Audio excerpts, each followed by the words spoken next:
মহাকাব্যের দ্বিতীয় গ্রন্থ থেকে পাঠ 1 অধ্যায় এবং 2 অধ্যায়।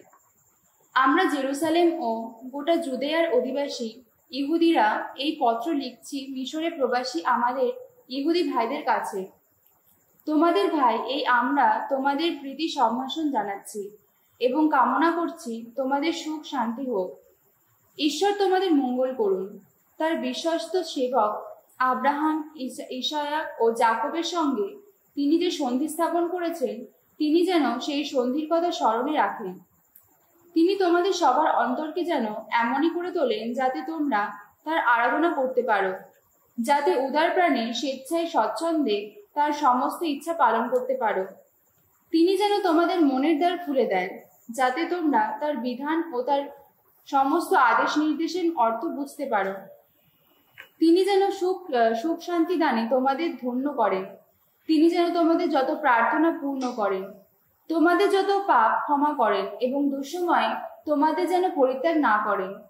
আমরা তো এখানে তোমাদের কল্যাণের জন্য এখন এই প্রার্থনা করছি।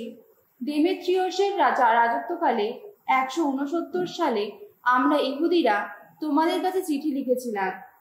জাসন ও তার দলের লোকেরা যখন মন্দিরের প্রবেশদ্বার পুড়িয়ে ফেলে এবং নির্দোষ যত মানুষের রক্ত বুঝিয়ে দিয়ে এই পবিত্র দেশের প্রতি, এই রাজ্যের প্রতি বিশ্বাসঘাতকতা করেছিল, তখন কয়েক বছর ধরে আমাদের তো চরম দুঃখ ক্লেশ ভোগ করতে হয়েছিল।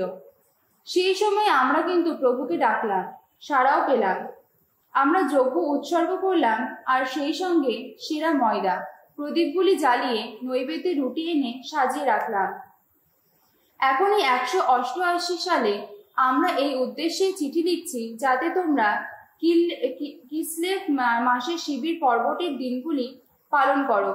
আমরা জেরুসালেম ও গোটা জুদের অধিবাসীরা, প্রবীণ পরিষদের সদস্যেরা এবং জুদা এই পত্র লিখছি যারা টলেমের শিক্ষাদাতা এবং অভিষিক্ত যাজকের বংশধর আরিস্তো বুলসের কাছে আর মিশরে প্রবাসী ইহুদিদের কাছে আমরা তোমাদের প্রীতি সম্ভাষণ জানাচ্ছি, তোমাদের সুস্বাস্থ্য কামনা করছি। ঈশ্বরের আশীর্বাদে নানা কঠিন বিপদের হাত থেকে রক্ষা পেয়ে আমরা তাকে এই জন্যে বিশেষ ধন্যবাদ জানাচ্ছি যে তিনি রাজার বিরুদ্ধে আমাদের পাশে পাশে দাঁড়িয়েছেন। যারা একসময় এই পবিত্র নগরটির বিরুদ্ধে রণ অভিযান করেছিল, তিনিই তো তাদের সর্বনাশের স্রোতে ভাসিয়ে দিয়েছেন। পারস্য দেশে গিয়ে তাদের অধিনায়ক ও তার আপাত অপরাজেয় সৈন্যদল তো নানিয়া অর্থাৎ দেবীর মন্দিরে নানিয়ার যাজকদের পাতা ফাঁদে পড়ে ছিন্ন ভিন্ন হয়ে পড়লেন। ব্যাপারটা হলো যে দেবী বিয়ে করার অছিলায় আন্তিওখাস রাজবন্ধুদের সঙ্গে নিয়ে মন্দিরে গিয়েছিলেন। তার আসল উদ্দেশ্য ছিল সেখানকার প্রচুর ধনসম্পদ যৌতুক হিসেবে হাতিয়ে নেওয়া। নানিয়া মন্দিরের যাজকেরা এইসব ধনসম্পদ সাজিয়ে রেখেছিল। আন্তিওখাস তখন অল্প কয়েকজনদের সঙ্গে নিয়ে প্রাচীর বেষ্টিত দেবালয়ের ভেতরে গেলেন। তিনি প্রবেশ করা মাত্রই যাজকেরা মন্দিরের দ্বারটি বন্ধ করে দিল। তারপর ছাদের চূড়া দরজাটা খুলে তারা বড় বড় পাথর ছুঁড়তে লাগলো। রাজা বজ্রাহত মানুষেরই মতো মারা গেলেন।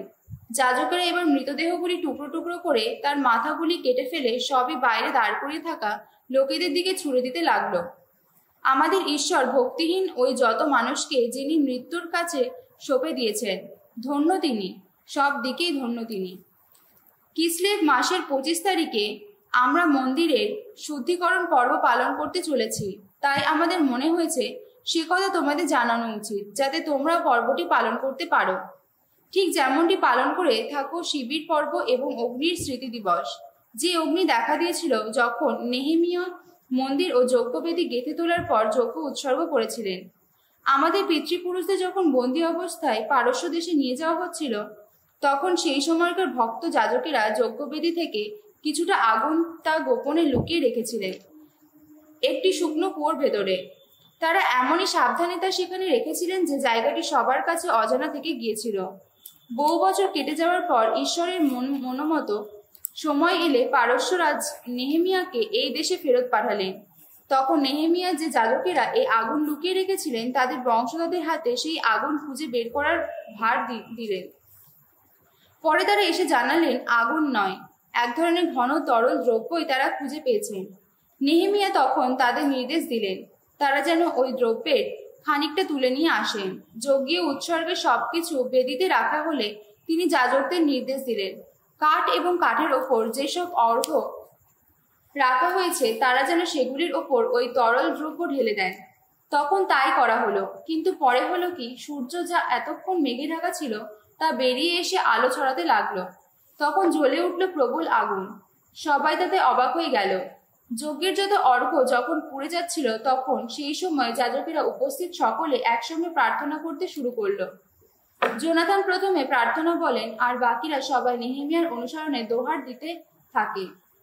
প্রার্থনাটা ছিল এই রকম: প্রভু, ওগো প্রভু ঈশ্বর, সর্বস্রষ্টা, ওগো ভয়ঙ্কর শক্তিমান, ধর্মময়, করুণাময়, ওগো একমাত্র রাজা, অনন্য মঙ্গলময়, অনন্য উদার, অনন্য ধর্মময়, সর্বশক্তিমান, ওগো নিত্যজীবী, তুমি তো ইসরায়েলকে সমস্ত অনর্থ থেকে রক্ষা করে থাকো। তুমি তো আমাদের পিতৃপুরুষদের মধ্যে তোমার মনোনীত জন করে তাদের পবিত্র করে তুলেছ। ওগো, তোমার গোটা জাতি ইসরায়েলের কল্যাণের জন্য ওই যজ্ঞাবলী গ্রহণ করো। যারা একান্তভাবে তোমার আপনজন তাদের আগলে রাখো, পূর্ণ পবিত্র করেই রাখো। আমাদের মধ্যে যারা দূর দূরান্তে ছড়িয়ে পড়েছে তাদের আবার সম্মিলিত করো। বিজাতীয়দের দেশে দাস হয়ে আছে যারা, তাদের মুক্ত করে দাও। সবার অবজ্ঞা ও ঘৃণার পাত্র যারা, ওগো তাদের দিকে একবার মুখ তুলে চাও। বিজাতীয়রা এবার বুঝুক তুমি সত্যিই আমাদের আপন ঈশ্বর। যারা আমাদের উপর অত্যাচার চালাচ্ছে, অদ্বৈত দেখিয়ে যারা আমাদের অপমান করছে, তাদের কঠোর শাস্তি দাও। ওগো, পূর্ণ হোক মসির সেই প্রতিশ্রুতি। এমনটি করো যাতে তোমার এই পবিত্র স্থানে তোমার এই জাতির মানুষেরা স্থায়ীভাবে বাস করতে পারে। তারপর যাজকেরা বীণা বাজাতে বাজাতে স্তোত্রগীতি গাইতে লাগলেন। যজ্ঞীয় উৎসর্গের সবকিছু যখন পুড়ে শেষ হলো তখন নেহেমিয়া নির্দেশ দিলেন ওই তরল দ্রব্যের বাকিটা যেন বড় বড় পাথরের উপর ঢেলে দেওয়া হয়। তা করা হতে একটি অগ্নিশিখা হঠাৎ জ্বলে উঠল, কিন্তু ওদিকে যজ্ঞবেদীর অগ্নির তেজে তা গ্রস্ত হয়ে পড়ল। ব্যাপারটা জানাজানি হলে পারস্যরাজকে যখন এই কথা বলা হলো যে নির্বাসিত যাজকেরা যেখানে আগুন লুকিয়ে রেখেছিলেন সেখান থেকে এমনই তরল দ্রব্য নাকি পাওয়া গেছে যা দিয়ে নেহেমিয়া ও তার সঙ্গীরা যজ্ঞীয় উৎসর্গের সবকিছুর শুদ্ধিকরণ সেরে নিয়েছে। রাজা তখন ব্যাপারটা সত্যতা যাচাই করার পর ওই জায়গাটির চারপাশে বেষ্টনী গেঁথে তোলার ব্যবস্থা করলেন। জায়গাটি পবিত্র স্থান বলে ঘোষণা করলেন। রাজা যাদের হাতে ওই স্থানটি দেখাশোনার ভার দিতেন, ওইখান থেকে যে প্রচুর অর্থ আয় করতেন তার একটি ভাগ তিনি তাদের দিতেন। নেহেমিয়া ও তার সঙ্গীরা ওই তরল দ্রব্যটির নাম দিলেন নেফতার। এর শব্দটির অর্থ হলো শুদ্ধিকরণ, কিন্তু সাধারণ লোকেরা জিনিসটাকে নাফতা বলে থাকে।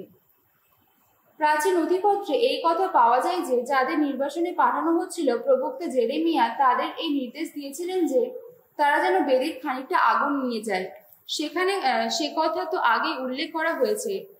তাছাড়া ওইসব বিধান বুঝিয়ে দেওয়ার পর প্রবক্তা নির্বাসনে পাঠানো ওই লোকেদের সতর্ক করে দিয়েছিলেন যে তারা যেন প্রভুর কোনো আদেশ নির্দেশ ভুলে না যায় এবং সোনা বা রূপার তৈরি যত দেবমূর্তি দেখে সেগুলির বেশভূষা দেখে তাদের মনটা যেন মোহে না পড়ে। ওই ধরনের আরো নানা কথা শুনিয়ে তিনি তাদের আহ্বান জানিয়েছিলেন তারা যেন ওইসব বিধানকে নিজেদের হৃদয়ের আসন থেকে বিচ্যুত হতে না দেয়। একই লেখা থেকে এই কথা জানা গেছে যে দৈববাণী শুনে প্রবক্তা আদেশ দিয়েছিলেন তার যাত্রা সময়ে পূর্ণ শিবির ও মঞ্জুষাটা যেন সঙ্গে করে নিয়ে যাওয়া হয়। তিনি তখন সেই পর্বতের দিকে রওনা হলেন, যে পর্বতে উঠে মসি একদিন ঈশ্বরের আপন দেশভূমি প্রত্যক্ষ করেছিলেন। সেখানে এসে গুহার মতো দেখতে একটি আভাস জেরেমিয়ার চোখে পড়ল। তার ভেতরে শিবির, মঞ্জুষা এবং ধূনা বেদিটি রেখে দিয়ে তিনি তার প্রবেশপথটি আড়ালে রাখলেন। তার সঙ্গীদের কেউ কেউ পরে এসে সেখানে যাবার পথটি চিহ্নিত করতে চেয়েছিল, কিন্তু পথটি তারা আর খুঁজে পায়নি। ব্যাপারটা জানতে পেরে জেরেমিয়া তাদের ধমক দিয়ে বললেন, যতদিন না ঈশ্বর তার জাতির মানুষদের আবার সম্মিলিত করেন এবং তাদের প্রতি তার কৃপা প্রকাশ করেন, ততদিন ওই জায়গাটির হদিশ কেউ পাবে না। প্রভু তখনই তো ওই কটি বস্তু প্রকাশ্যে দেখাবেন আর তখনই দৃশ্যমান হবে তার মহিমা। আর সেই সঙ্গেই মেঘ স্তম্ভটিতে ওই ঠিক যেমন দেখা গিয়েছিল মসির সময়, আর সেই সময় যখন সলোমন এই প্রার্থনা জানিয়েছিলেন যে পুণ্যস্থানটি যেন যথাযোগ্য পবিত্র হয়ে ওঠে। তাছাড়া একথাও বিবৃতি হয়েছে যে সলোমন প্রাজ্ঞ মানুষ ছিলেন বলে মন্দির নির্মাণের কাজ সমাপ্ত হলে তার প্রতিষ্ঠা উপলক্ষে তিনি যজ্ঞ উৎসর্গ করেছিলেন। মসি একদিন যেমন প্রভুর কাছে প্রার্থনা জানিয়েছিলেন, আর তার সঙ্গে তখন স্বর্গ থেকে নেমে আসে একটু আগুন যজ্ঞীয় উৎসর্গে সবকিছু গ্রাস করে ফেলেছিল, তেমনি সলোমনও প্রার্থনা জানালেন, আর তখন সেই একই আগুন নেমে এসে পূর্ণাহুতির সবকিছু পুড়িয়ে ফেলল। মসি তো সেদিন বলেছিলেন, পাপের প্রায়শ্চিত্ত বলিরূপে নিবেদিত পশুর মাংস খাওয়া হয়নি বলে আগুন সবকিছু পুড়িয়ে ফেলেছে। সলোমনও একইভাবে পর্বটি 8টি দিন পালন করেছিলেন। ওইসব ঘটনার কথা প্রাচীন নথিপত্রে এবং নেহেমিয়ার স্মৃতিকথায় এই কথাও জানানো হয়েছে যে নেহেমিয়া একটি গ্রন্থাগার প্রতিষ্ঠা করে রাজাদের প্রবক্তা সম্বন্ধে লেখা পুঁথি, দাউদের রচনাবলীর এবং যজ্ঞ নৈবেদ্য সম্পর্কে রাজাদের যত নির্দেশপত্র সংগ্রহ করে সেখানে রেখেছিলেন। এই দেশে যুদ্ধ চলার পথে যেসব পুঁথি সেখানে এখানে ওখানে ছড়িয়ে পড়েছিল, জুদা তেমনইভাবে সেগুলি সংগ্রহ করে এনেছিলেন, আর সেগুলি তখন তো আমাদের হাতেই এখানেই রয়েছে। তোমাদের দরকার হলে তোমরা সেগুলি নিয়ে যাবার জন্য লোক পাঠিয়ে দিও। আমরা তো মন্দির শুদ্ধিকরণ পর্ব পালন করতে চলেছি। এই চিঠি লিখছি আমরা, ওই পর্বদিনগুলি পালন করলে তোমরা উচিত কাজই করবে। ঈশ্বর তো তার এই গোটা জাতিকে রক্ষা করেছেন, আমাদের সকলকে তিনি তো আমাদের আপন দেশ, রাজত্ব, যাজকত্ব এবং আমাদের পবিত্র হবার সম্ভাবনা সবই ফিরিয়ে দিয়েছেন।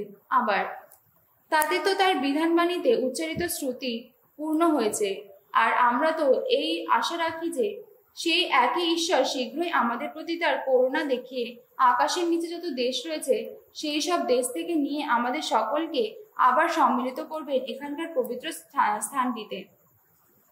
তিনি তো যত মহা বিপর্যয়ের হাত থেকে আমাদের উদ্ধার করেছেন এবং পুণ্যস্থানটি শুচিশুদ্ধ করে তুলেছেন। সাইরিনে জাসন তো জানিয়ে গেছেন জুদা মাকাবি ও তার ভাইদের কাহিনী, মহামন্দিরের শুদ্ধিকরণের কথা ও যজ্ঞবেদীর প্রতিষ্ঠার কথা, আর সেই সঙ্গে আন্তিওকোস এপিফানেসের বিরুদ্ধে ও তার পুত্র ইয়োপাতরের বিরুদ্ধে যত যুদ্ধের কথা। তাছাড়া তিনি সেই সব স্বর্গীয় দৃশ্যের কথাও বলে গেছেন যেগুলির প্রকাশ ঘটেছিল তাদেরকে উদ্বুদ্ধ করার জন্যে। ইহুদি ধর্ম রক্ষা করতে গিয়ে যারা উদার প্রাণে কত সাহসিক কাজ করে গেছে সেগুলি প্রকাশ পাওয়ার ফলে যদিও তারা সংখ্যায় অল্প ছিল, তবুও তারা গোটা দেশকে নিজেদের করায়ত্ত করতে পেরেছিল এবং বর্বর যত মানুষের দল বিতাড়িত করতে পেরেছিল।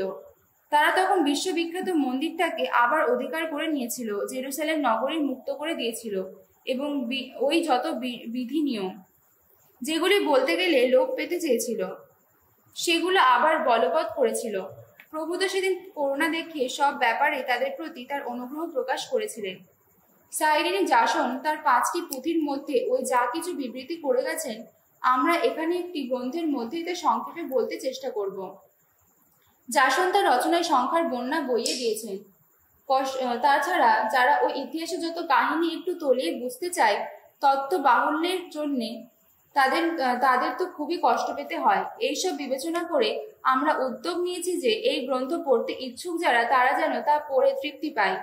এদিকে যারা ওই সব তত্ত্ব মুখস্থ রাখতে ভালোবাসে তাদের পক্ষে তা করা যেন সহজসাধ্য হয় এবং সাধারণভাবে গ্রন্থটি যেন সকলের উপকারে আসে।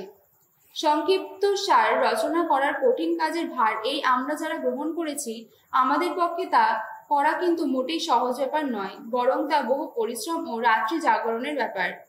এ তো সেই লোকের কষ্টসাধ্য কাজেরই মতো যে লোক অন্যদের তৃপ্তি দেওয়ার চেষ্টায় কোনো ভোজসভার সব ব্যবস্থা করে থাকে, তবুও লোকেরা আমাদের প্রতি কৃতজ্ঞ থাকবে এই ভেবে আমরা আনন্দে এই কঠিন পরিশ্রম মেনে নিচ্ছি। প্রতিটি ঘটনা পুঙ্খানুপুঙ্খ বর্ণনার ভার মূল লেখকের হাতেই হয় থাক। এখানে আমরা বরং সংক্ষিপ্ত কাহিনীর রূপরেখায় আঁকতে চেষ্টা করব। একজন স্থপতির কর্তব্য তো নতুন বাড়ির গোটা নির্মিতির কথাই ভেবে দেখা। এদিকে যে লোক রঙের কাজ করে বাড়িটা সাজানোর দায়িত্ব গ্রহণ করে তার কর্তব্য শুধুমাত্র এই কথা ভেবে দেখা গেছে যে কোথায় কি ধরনের অলঙ্করণ মানাবে। আমি মনে করি আমাদেরও কাজটি ঠিক তাই। ইতিহাসের মূল লেখকের উচিত পুরো ব্যাপারটা তলিয়ে দেখা, সব দিকে দিয়ে প্রতিটি বিষয়বস্তু সমীক্ষা করে দেখা, খুঁটিনাটি সবই তন্ন করে বিশ্লেষণ করা। কিন্তু যিনি এই একই ইতিহাস অন্য দৃষ্টিতে লিখতে চান এ কথা অবশ্যই স্বীকার্য যে অল্প কথাই বলার চেষ্টা করার এবং আলোচ্য বিষয়ের কিছু কিছু বাদ দেওয়ার অধিকার তার আছে। তাই এতক্ষণ যা বলা হয়েছে তার চেয়ে আর বেশি কিছু না বলে আমাদের কাহিনী এবার বরং শুরু করা যাক। ইতিহাস রচনার সুদীর্ঘ ভূমিকা দিয়ে সেই ইতিহাস সংক্ষেপিত করার তো কোনো মানেই হয় না। পুস্তক থেকে পাঠ 2 অধ্যায় 1 থেকে 11। অধর্মী মানুষ যারা, তারা তো অসার যুক্তি সাজিয়ে মনে মনে বলে আমাদের জীবনটা কত ক্ষণস্থায়ী, কত দুঃখময়। হায়, মানুষের শেষ হলে আর কিছু করারই থাকে না। কেউ যে অধোলোক থেকে ফিরে এসেছে এমন কথা তো আমরা শুনিনি কখনো। আসলে আমাদের জন্ম ভাগ্যেরই খেলা, আর আমাদের এই জীবনের পর আমাদের অবস্থাটা এমনই হবে যেন আমাদের কোনো অস্বস্তি ছিল না কখনো। আমাদের নাকের নিঃশ্বাস সে তো শুধু ধোয়ারেরই ফুৎকার, আমাদের মনন সে তো হৃৎস্পন্দনে জেগে ওঠা স্ফুলিঙ্গেরই মতো। তা একবার নিভে গেলে শরীরটা যেন ভস্মে পরিণত হয়। প্রাণবায়ু তখন তো হয় যেন চতুর্দিকে হারিয়ে যাওয়া পলকা বাতাস। আমাদের নাম কালস্রোতে তলিয়ে যাবে চিরবিস্মরণে। আমাদের কর্মকীর্তি কারো মনে থাকবে না তখন। আমাদের জীবনটা বিলীন হয়ে যাবে টুকরো টুকরো মেঘেরই মতো, শূন্যে মিলিয়ে যাবে কুয়াশারই মতো, যা সূর্যের আলো স্পর্শে অপসিত হয়, যা সূর্যতাপে বশীভূত হয়। আমাদের আয়ুষ্কাল যেন ছায়ায় ভেসে যাওয়া। আমাদের শেষ হলে আর তো ফেরার পথ নেই। সিলমোহর দেওয়া তো হয়েছে, কারো আর ফিরে আসা নেই। তাই এসো, এখন যা কিছু ভালো পাই ভোগ করে নিই যৌবনের আবেগ দিয়ে। এসো, এই সৃষ্টির পূর্ণ স্বাদ নেই। এসো, প্রাণ ভরে করি দামি যত সুরা, গায়ে মাখি যত গন্ধ তেল। বসন্তের একটি ফুলও যেন অধরা না থাকে, যেন গোলাপের কড়িগুলো শুকিয়ে যাবার আগে মাথার মুকুটি করে নিই। আমাদের কেউ যেন এই মতাত্মার উৎসব থেকে দূরে নাও থাকে। আমরা যেখানে যাই সেখানে যেন আমাদের উল্লাসের স্বাক্ষর এঁকে দিয়ে যাই। আমাদের ভাগ্য তো এইটুকু আছে, এটুকু পাওনা আমাদের। আর যে মানুষ ধার্মিক অথচ অভাবী, এসো তার ওপর চালাই পীড়ন।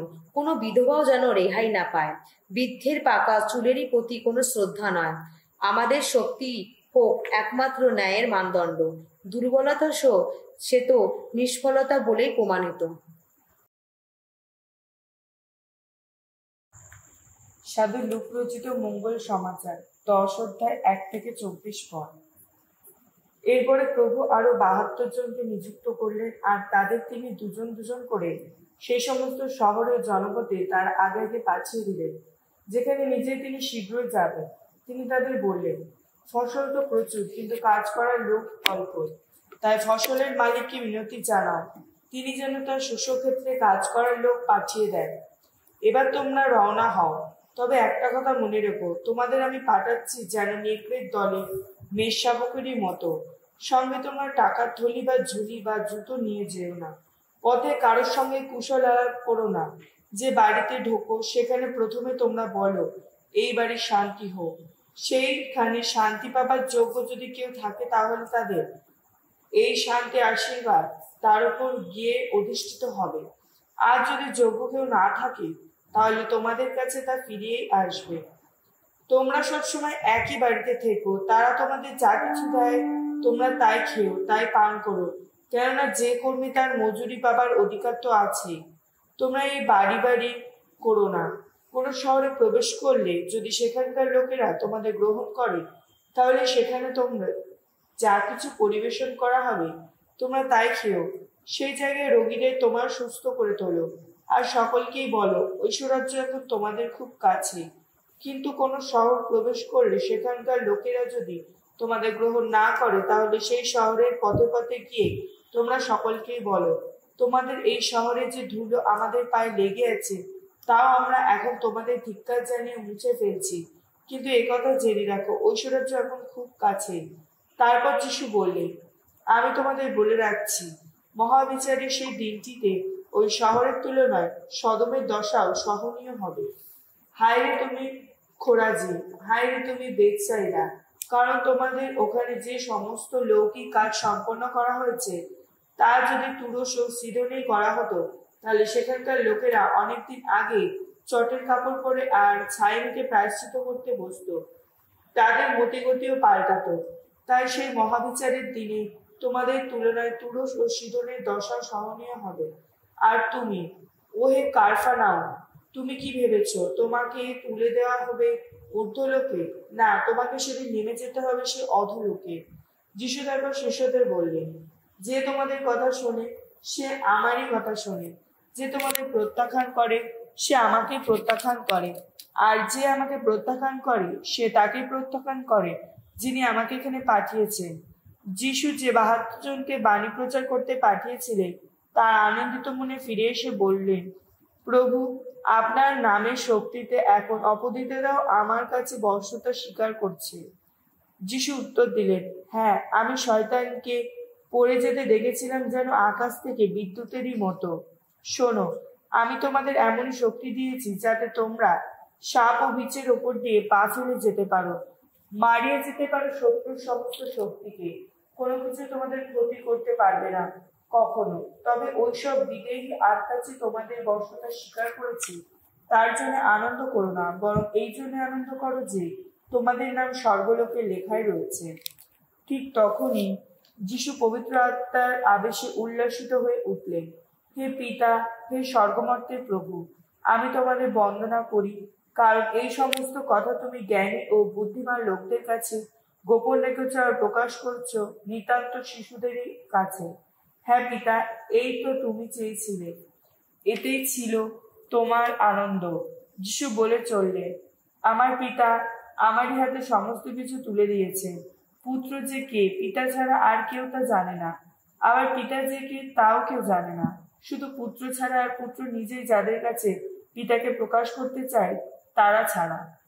তারপর শিষ্যদের দিকে ফিরে যিশু আলাদাভাবে তাদের বললেন, তোমরা এখন যা দেখছো, যারা তা দেখতে পায় ধন্য তাদের চোখ। আমি তোমাদের বলছি, তোমরা এখন যা দেখছো, অনেক প্রবক্তা অনেক রাজাই তো দেখতে চেয়েছিলেন কিন্তু দেখতে পাননি। তোমরা এখন যা শুনছো, তারা তা শুনতেও চেয়েছিলেন কিন্তু শুনতে পাননি।